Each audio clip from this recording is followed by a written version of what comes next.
el plan. Delcy Rodríguez como la candidata sacrificable para una huida pactada al Medio Oriente. Si quieres saber por qué Diosdado Cabello sigue libre a pesar de los 25 millones de dólares de recompensa, tienes que ver toda la entrevista hasta el final. ¿Cómo estás? Soy Armando Gamboa, Gamboa News, desde Colombia. Armando, nunca habíamos visto las riquezas del país. Nada más ayer el New York Times sacó un artículo de investigación en donde develaba que Nicolás Maduro entre el año 2021 y el año 2022 se robó aproximadamente 13.000 millones de dólares de PDVSA. O sea, hay que verle la cara. Bueno, Melanio, ayer lo dijo Marco Rubio, este cartel sigue vigente, 25 millones de dólares por Diosdado Cabello, pero ahí está, se mantiene con poder, con su familia en el poder y nosotros aquí como espectadores. Melanio, ¿qué está pasando con este sujeto? Porque realmente no vemos un avance contra él. Estamos de acuerdo. Bueno, la verdad es que las declaraciones del secretario de Estado Marco Rubio con respecto a Diosdado Cabello nos revelan que la postura de tanto el Departamento de Estado como de la Casa Blanca, yo creo que la política general en los Estados Unidos se mantiene y sigue en pie. Hay una recompensa por 25 millones de dólares por su captura.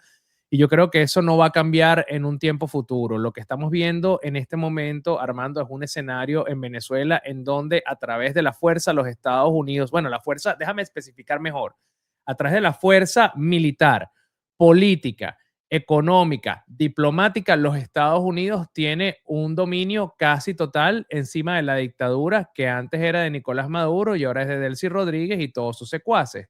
En ese mismo contexto y entendiendo todo bajo esa lógica, tener a Diosdado Cabello todavía en el terreno con esa recompensa de 25 millones de dólares y teniendo que tragarse sus palabras de amenazas en contra de los norteamericanos constantemente porque lo sientan cada vez que les da la gana a los Estados Unidos frente a una figura de posición de poder dentro de la administración de Trump, es algo necesario para poder lograr los objetivos que ellos se han puesto en la Casa Blanca, que es estabilizar al país, encaminar todo el proceso político interno hacia una transición democrática, pero sin olvidar que el principal interés de este país, que es en el cual yo vivo, en los Estados Unidos, es sacar la mayor cantidad posible de negocios y ventajas, tanto económicas como minerales, como de recursos naturales que pueda de Venezuela. Pero ¿por qué dejarlo libre en el terreno? ¿Qué garantiza él? En un país que ha sido dominado por tantos años a través de una dictadura en donde se le ha permitido el control territorial a grupos armados, a guerrillas que bien en Colombia conocen de este tema, a grupos delincuenciales comandados por Diosdado Cabello, es imprescindible que éste esté en el terreno para garantizar la desarticulación y que los Estados Unidos pueda realmente ejecutar los contratos que termina firmando con Delcy Rodríguez, porque de nada sirve, Armando, que los Estados Unidos mande a el secretario de Energía a Venezuela y que con Delcy Rodríguez, que se ha convertido en la mayor cipaya de los Estados Unidos, firmen un negocio, un contrato, un intercambio de minerales por dinero o lo que sea con la principal potencia del planeta, y que a la hora de que la empresa privada o de que el mismo Estado vaya a la zona minera, al arco minero del Orinoco, no pueda ejecutar el contrato, no pueda extraer los minerales porque hay control territorial de las FARC, del ELN, que hay el Tren de Aragua o el Tren del Llano, y todos ellos terminan respondiendo a quién más, sino a Diosdado Cabello. En ese sentido, ha sido de verdad, yo creo que el menor de los males tenerlo ahí para poder cumplir. Antes de seguir, quiero preguntarles a ustedes, quiero preguntarte a ti. ¿Creen que Estados Unidos está siendo muy blando con Diosdado Cabello o es una jugada maestra? Dejen sus comentarios ahora mismo, por favor, y suscríbanse al canal. Melanio, Trump dice que todo está mejorando, pero ¿es verdad o es puro marketing? Yo de verdad hice una entrevista muy interesante con el embajador Story ayer y está todavía disponible en el canal de la República. Yo tengo un espacio de geopolítica con Augusto Navarro en donde tratamos de hacer una mirada mucho más amplia. Pero básicamente estoy de acuerdo con que el presidente Trump, de necesitarlo, va a incentivar una transición política y yo creo que esos tiempos se acortan cada día más. Y te voy a explicar por qué. Ayer no solamente tenemos esta gira de medios del embajador James Story, donde está explicando con una mirada desde lo interno cómo se mueven las piezas desde Washington, sino que adicionalmente tuvimos diferentes alocuciones con el tema de Venezuela, con diferentes representantes de la administración de Donald Trump, incluyendo el presidente Trump, atendiendo diferentes dudas. Y lo voy a plantear así. Marco Rubio nos daba una declaración respondiendo, a pesar de que Rubio desde la Casa Blanca se le encomendó conversar sobre Irán, las preguntas de los periodistas, de los colegas, no se pudieron evitar y tocaron el tema de Venezuela. Y digamos que un poquito a regañadientes respondió el tema de Diosdado Cabello. Y dijo, mira, nuestra posición con Diosdado Cabello se mantiene, sigue siendo una persona buscada, les avisamos si esto cambia. Christopher Landau, que es el subsecretario de Estado, que vivió muchos años en Venezuela porque su papá fue diplomático, le recordó a los venezolanos que solamente han pasado 4 meses desde la captura de Nicolás Maduro. Lo que quiere decir, y lo dijo expresamente, que deberíamos tener un poquito más de paciencia para atender estas situaciones. Por otra parte, el presidente Trump dio unas declaraciones en donde se llevaba muy bien con Delcy, que la inversión está galopante en Venezuela, que todo está mejorando en el país, pero ese no es un discurso para los venezolanos, ni es un discurso para los medios de comunicación latinoamericanos que tratamos de informar lo que está pasando en el terreno. Eso fue un mensaje directo de marketing para el objetivo principal que tiene la Casa Blanca, que es incentivar la inversión estadounidense en el país. Pero ¿qué sucede? Es un discurso que, a pesar de sonar muy bonito y de estar en proceso todavía no se contrasta con la realidad. Cuando tú vas al terreno y ves que Delcy Rodríguez está cambiando leyes para tratar de atornillarse en el poder, cuando ves que son los mismos asesinos los que están en unas posiciones de cargos públicos, que cambiaron a unos malos por otros peores, cuando estás viendo que no hay seguridad jurídica, que no hay libertad de expresión, que no hay ninguna garantía de que el Estado no te vaya a expropiar tus empresas, que cuando tratas de ir a las minas todavía están controladas por grupos irregulares.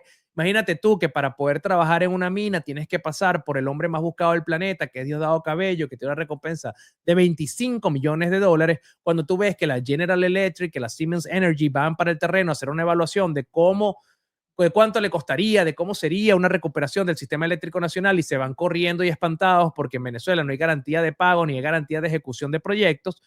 Tú te das cuenta que el discurso del presidente no va apegado con la realidad y que es una estrategia de marketing que, al no poder sostenerse con lo que realmente está pasando en el terreno, va a acelerar el proceso de las elecciones. Entonces, sí, estoy de acuerdo con la visión del embajador James Story, en el que el presidente Trump va a terminar empujando la transición, empujando unas elecciones justas y participativas, en donde vamos a ver una María Corina Machado compitiendo por el cargo de presidente, donde vamos a ver a los Estados Unidos involucrados directamente en el proceso, donde vamos a tener observación internacional y en donde, Dios mediante, y debería ser así, la diáspora pueda votar.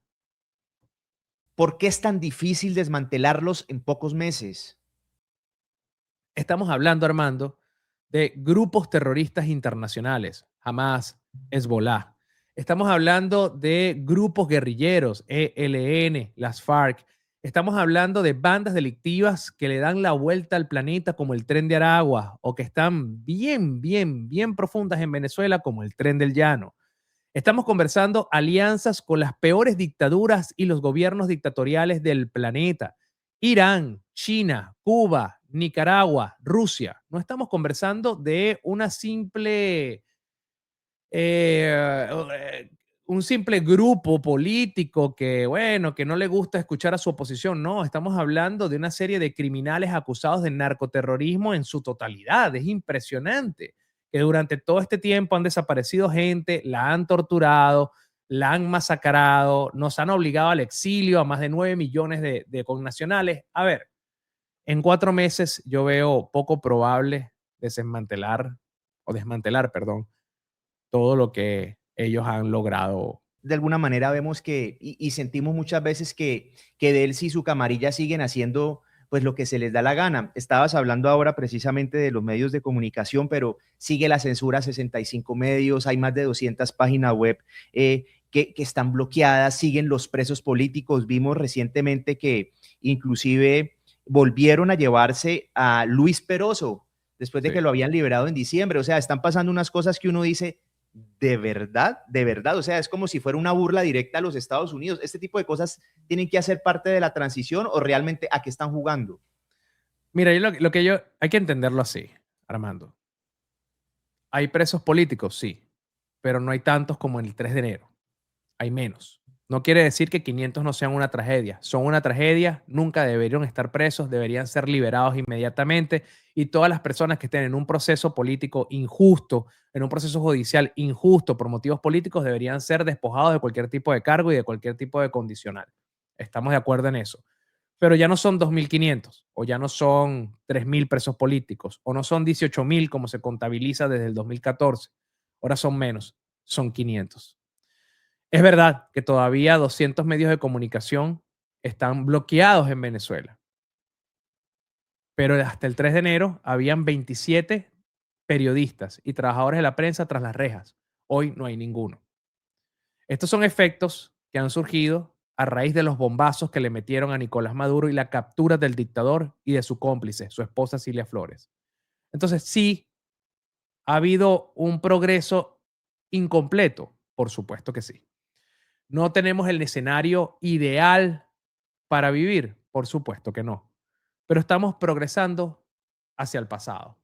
No tenemos las condiciones de libertad que teníamos en 1999, pero tampoco estamos bajo la opresión del 2024, ni tampoco estamos viviendo la represión del 2019, pero sí estamos viviendo la represión del 2007.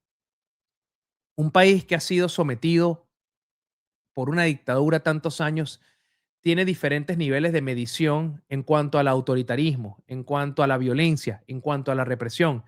Y si bien no estamos en un escenario democrático y de libertad que solamente se va a conseguir con una elección, por supuesto que han habido mejorías en cuanto a la expresión. Armando, la gente ni siquiera se atrevía para el 3 de enero, antes de la captura de Nicolás, ni siquiera se atrevía a compartir una foto en WhatsApp que tuviera algún tipo de aroma político, de queja sobre alguna prestación de servicio, de porque se le va la electricidad o porque se le va el agua o porque no le llega el gas. Nadie se atrevía porque eso podía significar ir directamente al mayor centro de tortura del país, el helicoide. Hoy la gente sale a manifestar en las calles y se pone como meta ir a Miraflores, llegan a la Asamblea Nacional, entran a la Asamblea Nacional y le dicen directamente en la cara al poder, o aumentas el salario o te vamos a voltear la casa. A ver, creo que hay un cambio bastante evidente en el comportamiento, a pesar de que siempre se le salga la rueda a la carreta de la dictadura y siempre vuelvan a sus principios autoritarios. También yo creo que hay que entender algo, ¿no? Y no es por excusarlos, para nada. Ojalá todos vayan presos, pero a lo que voy es, una gente que tiene 27 años haciendo lo que le da la gana, creo que debe tener ciertos corrientazos en la química cerebral que no conectan.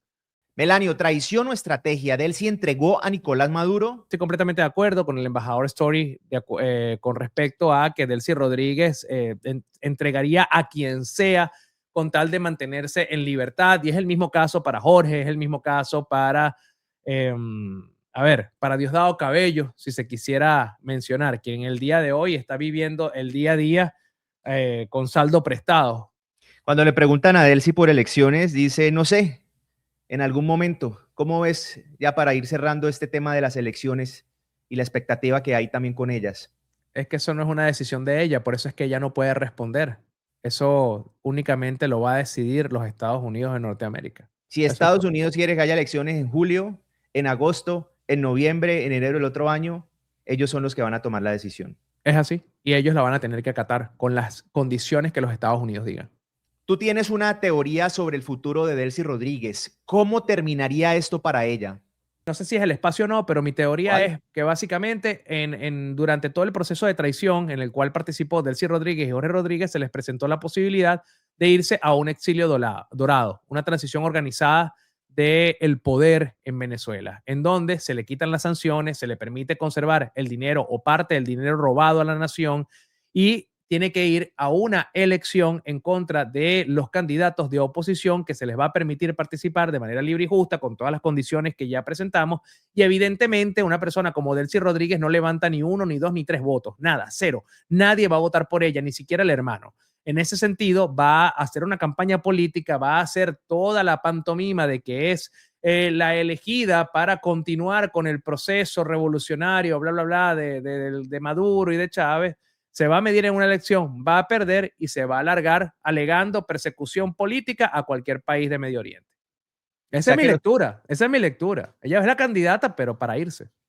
o sea que veremos a una Delcy seguramente libre, rica y viviendo en otro país sin pagar todo lo que hizo.